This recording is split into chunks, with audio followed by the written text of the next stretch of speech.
Question है कि कुछ व्यक्ति एक कार्य को 40 दिनों में पूरा कर सकते हैं।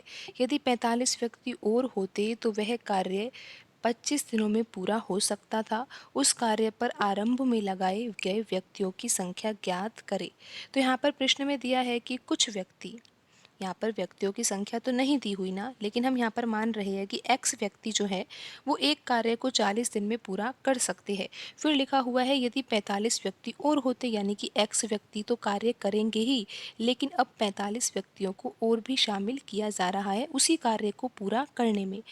तो वह जब 45 व्यक्ति उस कार्य को पूरा करने के लिए आ जाते हैं तो फिर कार्य 25 दिनों में पूरा होता है। और बिल्कुल सही बात है कि पहले 40 दिनों में पूरा हो रहा था और 45 व्यक्ति और शामिल हो रहे हैं तो कार्य तो कम दिनों में होगा, यानी कि 25 दिनों में पूरा हो जाएगा। अब कार्य को पूरा करने में कम समय लगेगा पहले की तुलना में, क्योंकि 45 व्यक्ति उस कार्य को करने में और भी शामिल हो जाते हैं।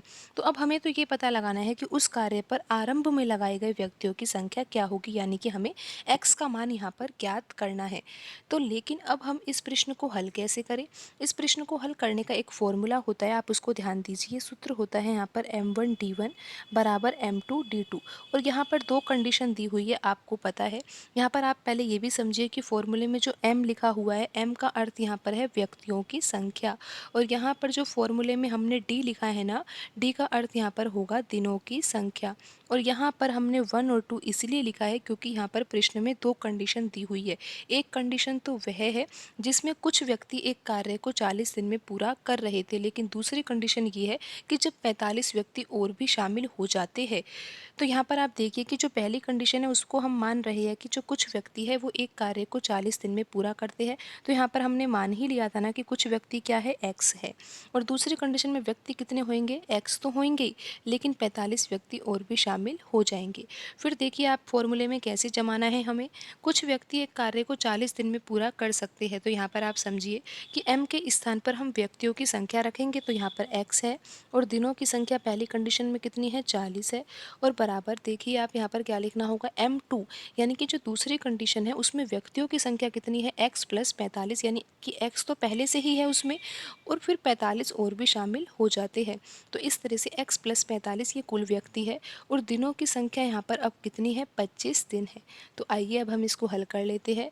तो यहाँ पर 40 और 25 को काटा जा सकता है क्योंकि बराबर में है। तो यहाँ पर 40 कट जाएगा 5 के पहाड़े से 8 बार और यहाँ पर 25 भी कट जाएगा 5 के पहाड़े से 5 बार।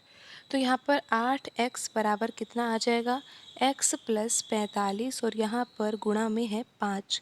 तो 8x बराबर कितना आएगा, 5 का गुणा कोष्टक में होगा तो 5x प्लस ये 45 गुणा 5 आ जाएगा।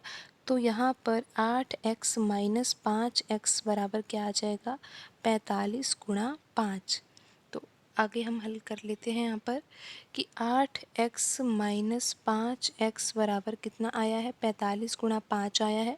8x में से 5x घटाएंगे तो 3x बराबर आ जाएगा 45 गुणा 5 और x बराबर आ जाएगा यहाँ से 45 गुणा 5 बटा 3।